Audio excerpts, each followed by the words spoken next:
Assalamualaikum warahmatullahi wabarakatuh. Selamat siang, salam sejahtera bagi kita semuanya. Perkenalkan, nama saya Disa Aulia Huta Galung, Prodi Farmasi dari Fakultas Institut Teknologi dan Kesehatan Sumatera Utara. Baiklah, di sini saya akan memperlihatkan sebuah video penjelasan tentang kimia organik. Teman-teman, sudah paham apa itu kimia organik? Kalau belum paham, mari kita simak video penjelasan tentang kimia organik. Saksikan videonya bersama-sama.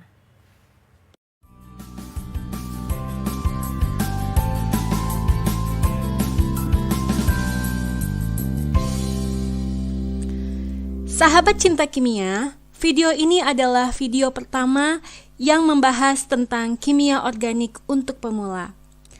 Mungkin kalian pernah mendengar atau menganggap kalau belajar kimia organik itu menakutkan, horor, susah. Apa betul kimia organik semenakutkan itu? Jawabannya tentu tidak. Belajar kimia organik itu menyenangkan kok. Saya akan coba bantu ya, supaya kalian bisa dengan mudah memahami kimia organik. Pada kesempatan kali ini, saya akan sedikit menceritakan tentang pendahuluan dari kimia organik. Apa yang dimaksud dengan kimia organik? Apa itu senyawa organik? Dan apa perbedaannya dengan senyawa anorganik? Yuk kita simak. Apakah kimia organik itu? Kimia organik adalah cabang dari ilmu kimia yang mempelajari tentang struktur, sifat, dan reaksi yang melibatkan senyawa organik. Mengapa senyawa organik ini sebegitu pentingnya? Karena ternyata senyawa organik banyak terdapat di sekitar kita, baik pada tanaman, hewan, misalnya klorofil yang terdapat pada tumbuhan atau enzim-enzim yang berperan dalam setiap regulasi dalam tubuh makhluk hidup. Kemudian terdapat juga dalam makanan. Setiap makanan yang kita konsumsi umumnya mengandung senyawa organik seperti karbohidrat, lemak, protein, dan sebagainya. Terdapat juga di pakaian yang kita gunakan. Bahan kain, baik yang alami maupun yang sintetik atau pewarna yang digunakan, umumnya juga merupakan senyawa organik.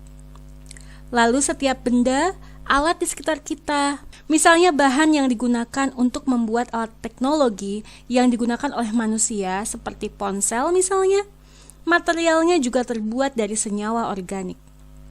Selain itu, obat sebagai bahan kimia yang ditugaskan untuk berinteraksi dengan molekul target, yaitu zat asing dalam tubuh pembuat penyakit, juga merupakan senyawa organik, dan masih banyak lagi. Jadi, ilmu kimia organik sangat penting untuk mengembangkan senyawa organik dan diaplikasikan untuk kesejahteraan makhluk hidup di bumi ini. Sekarang pertanyaannya, apa saja yang termasuk ke dalam senyawa organik? Yaitu mencakup senyawa hidrokarbon, yaitu senyawa yang mengandung unsur karbon dan hidrogen, dan dapat juga mengandung unsur lain seperti oksigen, nitrogen, sulfur, fosfor, dan unsur-unsur lain dari kelompok halogen seperti fluorin, klorin, bromin, dan iodin. Friedrich Wöhler adalah ilmuwan kimia asal Jerman yang berjasa baik dalam ilmu kimia organik maupun anorganik. Ceritanya, pada abad ke-18 dan awal abad ke-19, para ilmuwan kimia mulai membedakan antara dua jenis senyawa. Perbedaan ini pun termasuk dari mana senyawa tersebut berasal, dari makhluk hidup atau bukan. Istilah organik digunakan untuk senyawa yang berasal dari tanaman dan hewan pada saat itu. Sedangkan istilah anorganik digunakan untuk senyawa yang berasal dari materi atau benda yang ada di bumi. Selama masa tersebut, para ilmuwan berpendapat senyawa organik memiliki keunikan vital force, bahwa hanya makhluk hidup yang dapat memproduksinya. Mereka berpendapat bahwa keberadaan senyawa tersebut murni dari makhluk hidup itu sendiri. Karena faktanya, tidak ada ilmuwan yang berhasil mensintesis senyawa organik dari senyawa anorganik sebagai bahan utamanya, sehingga menguatkan teori vital force itu. Teori vital force ini berasal dari pembimbing Wöhler sendiri, yaitu Jöns Jacob Berzelius, yang berbunyi senyawa anorganik bisa diubah menjadi senyawa organik dengan adanya vital force yang hanya terdapat di makhluk hidup. Sampai akhirnya pada tahun 1828, Wohler mendapat hasil yang tak disangka dari eksperimen anorganik yang sedang dilakukannya.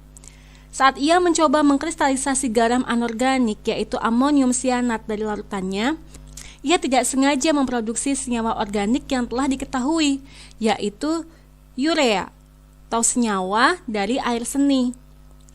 Hasil percobaan Wohler ini memberikan semangat bagi ilmuwan-ilmuwan yang lain untuk mensintesis senyawa organik dari senyawa anorganik sebagai bahan utamanya. Setelah banyak percobaan yang dilakukan, sehingga teori vital force hilang secara perlahan dan Frederick Wohler dikenal sebagai Bapak Kimia Organik. Lalu apakah yang membedakan senyawa organik dengan senyawa anorganik? Yang pertama adalah titik leleh senyawa organik relatif rendah, yaitu umumnya di bawah 400 derajat Celcius. Sementara senyawa anorganik, seperti misalnya garam-garam anorganik, memiliki titik leleh yang cukup tinggi, yaitu lebih dari sekitar 400 derajat Celcius. Kemudian, senyawa organik tersusun dari beberapa unsur saja, seperti karbon, hidrogen, nitrogen, oksigen, sulfur, fosfor, dan halogen. Sementara senyawa anorganik, unsur penyusunnya lebih beraneka ragam. Lalu, umumnya senyawa organik memiliki kelarutan yang rendah dalam air karena adanya rantai karbon yang mengurangi tingkat kepolaran dari senyawa organik tersebut. Sementara senyawa anorganik yang umumnya berupa garam banyak yang bersifat larut dalam air. Selain itu, pada senyawa organik umumnya berikatan kovalen, sedangkan senyawa anorganik berikatan secara ionik. Dan sifat lain yang membedakan keduanya adalah senyawa organik jika dibakar akan menghasilkan arang dan gas karbon dioksida, sedangkan senyawa anorganik tidak. Itulah beberapa perbedaan fisik maupun kimia dari senyawa organik dan anorganik. Selanjutnya, jika kita lihat dari tabel periodik unsur, golongan 1 periode 1 adalah unsur hidrogen. Kalau ini helium di golongan 18, dan ini adalah litium, lalu berilium, lalu ada kelompok logam transisi dari kelompok 3 sampai 12, dan ini adalah boron di posisi ini. Lalu karbon di golongan 14 yang nanti akan menjadi pusat perhatian kita. Lalu ada nitrogen dengan nomor atom 7 di golongan 15. Oksigen dengan nomor atom 8 di golongan 16. Fluorin dengan nomor atom 9 di golongan 17. Neon ada di sini. Lalu unsur yang bisa membentuk senyawa organik yang lain adalah fosfor golongan 15, sulfur golongan 16, maka ini ada klorin di golongan halogen, lalu bromin dan iodin. Apa yang penting di sini adalah elektron valensi yang dimiliki oleh tiap unsur. Hidrogen memiliki 1 elektron valensi sehingga lebih suka membentuk 1 ikatan. Berilium ada 2 elektron valensi, jadi lebih suka membentuk 2 ikatan. Boron ada 3 elektron valensi, jadi lebih suka membentuk 3 ikatan. Karbon ada 4 elektron valensi, jadi lebih suka membentuk 4 ikatan. Nitrogen dan fosfor ada 5 elektron valensi.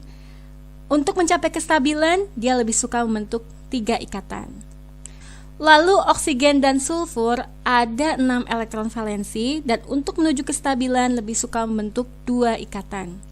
Dan yang terakhir golongan halogen yang punya 7 elektron valensi sehingga cenderung membentuk 1 ikatan. Kalau gas mulia karena elektron valensinya berjumlah 8, dia sudah stabil, jadi cenderung tidak membentuk ikatan dengan yang lain.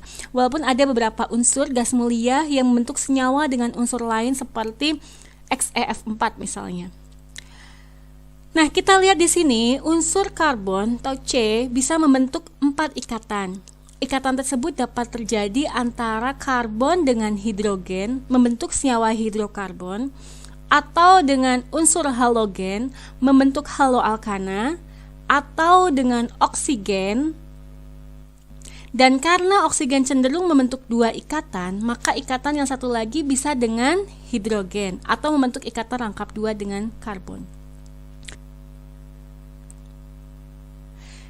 Dari jenis ikatan yang dapat terjadi antara karbon dengan unsur-unsur pembentuk senyawa organik, maka senyawa organik dapat kita klasifikasikan sebagai berikut.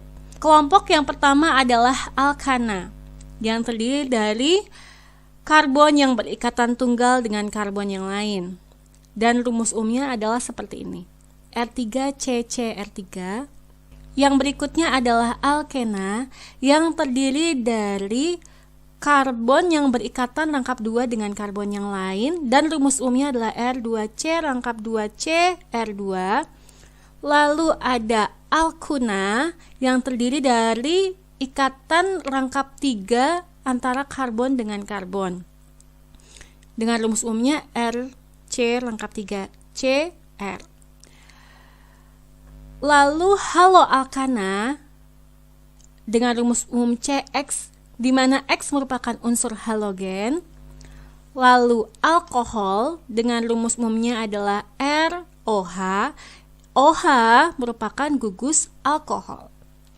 Kemudian ada ether dengan rumusnya ROR aksen. Lalu ada keton yang khas dengan ikatan rangkap 2 antara C dengan O, di mana C juga membentuk ikatan dengan atom karbon yang lain, bisa dituliskan dengan RCOR aksen.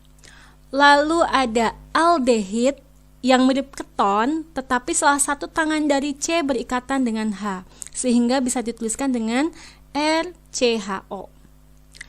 Asam karboksilat, di mana C berikatan rangkap dengan O, lalu juga dengan OH, dan dengan atom C lain atau H.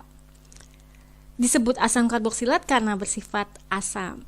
Kemudian ada kelompok ester, di mana ada gugus fungsi ester, atau bisa kita tuliskan juga dengan RCOOR aksen. Dan yang terakhir adalah kelompok amina, dengan rumus umumnya adalah RNH2. Nah, masing-masing penjelasan tentang kelompok senyawa organik ini, baik tata nama maupun reaksi yang melibatkan senyawa-senyawa organik tersebut, akan dibahas pada video-video selanjutnya. Jadi, tetap simak selalu. Tetap semangat dan sampai jumpa.